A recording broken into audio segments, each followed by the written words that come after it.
Welcome to the Ben Peyton Podcast, where each week Pastor Ben Peyton shares thoughtful, faith-filled messages from the pulpit of First Christian Church in Roanoke, Virginia.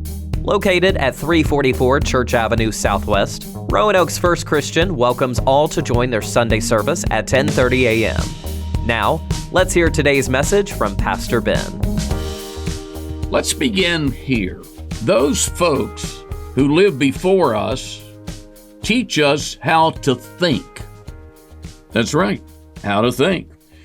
And the adults around us kind of hooked our attention and put information into our minds through repetition. That is the way we learned everything we know. We learned how to behave in society. Some people would say, I've never learned that. We have learned what to believe and what not to believe, what is acceptable and what is not acceptable, what is good and what is bad, what is beautiful and what is ugly, what is right, what is wrong. It was all there already. All the knowledge, all those rules and concepts about how to behave. Let me give you an example. When you went to school, you sat in a little chair and put your attention on what the teacher was teaching you. When you went to church, you put your attention on what the priest or minister was telling you. It is the same dynamic with mom and dad, brothers and sisters. They were all trying to get your attention. You know, as children, we competed for the attention of not only our parents, but our teachers and our friends, etc., etc., etc. Look at me. Look what I'm doing. Hey, I'm over here. The need for attention becomes very strong and continues into the adulthood that you are experiencing today. Ruth, I could use a cup of coffee. Let's flip the page and pick up right here. It was not your choice to speak English. No, I think my choice was to habla español. I was in a Chinese restaurant with a friend, David McCrae, and the lady that was waiting on us, I said to her, ¿Habla usted español? And she said, sí.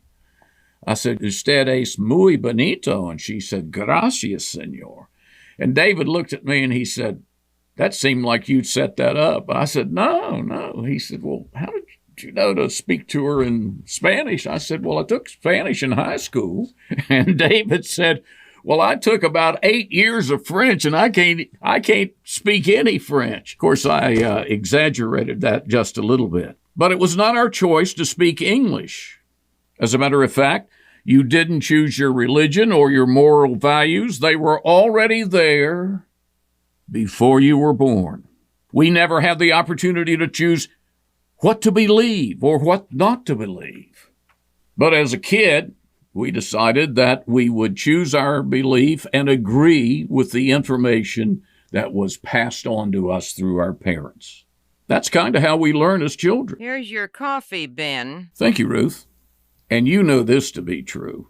Children believe everything adults say. You know, we automatically, even without thinking, agree with them. And our faith is so strong that the belief system controls our whole way of living. So we really didn't choose our beliefs, and we may have rebelled against them, but we were not strong enough to even think about winning that rebellion. This is what you call the process of domestication. And this is so important to lay the foundation for what we're going to be talking about when we go into and study the book of Revelation. You don't want to come to something with all of your prejudice, I realize I've already said this, and presuppositions, and immediately you hear something maybe you hadn't heard before, and immediately say, that's wrong. I have been domesticated to believe A, B, and C. And here I am trying to show you 1, 2, 3. A little difference, but not much. Here's something else you probably haven't thought about, but, you know, from the beginning, we were taught the names of things. Mom, Dad, milk, Coke. Even if we wanted a Pepsi, we'd say, hey, give me a Coke. Day by day, moment by moment, at home or at school or at church Or from the television, we were told how to live, what kind of behavior is acceptable. And that's part of the way that we were domesticated, similar to the way a dog or a cat or, any other animal. In order to teach a dog, what do? We punish the dog and give it rewards. We train our children. Yes, this is the way we were trained. We love them so much that we train them in the same way that we train or domesticate any animal. And we have a system of punishment and reward. You're a good little boy. You're a good little girl. When we do what Mom and Daddy want us to do, we're good. When we don't, you a bad boy. So when we went against the rules, what happened? We were punished. My dad and I had a disagreement one time, and I think I was driving, so I was probably about 16, and I didn't do what my dad wanted me to do. You know what he did to me? He took away my car and sold it. So from that point on, I became somewhat afraid of being punished or concerned for not receiving, the reward that I might get for being a good little boy. The reward feels good. And so we keep doing what others want us to do. Here it is, in order to receive a reward. With that fear of being punished and that fear of not getting the reward, we start pretending. The Bible has a name for that. It's called hypocrite. And so in our life, we start pretending, and we act upon what we know. So it comes down to this. We've got to deal with the fear of being rejected, and it becomes the fear of not being good enough. And eventually, we become someone that we're not.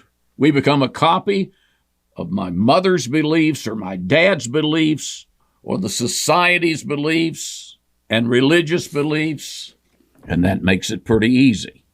And we try to defend them. And when we finally get into doing some Bible stuff, what we're looking for in the Bible is to support what we believe or what we were domesticated to believe. So coming up next Wednesday, we'll do a quick review of domestication, which will set the groundwork, which has already set the groundwork, for you to open up your mind, set aside your prejudice and your presuppositions, so that we can look and study and learn and experience the joy of discovering the truth. Well, Ruth, what did you think of the show today? Well, Ben, wonderful.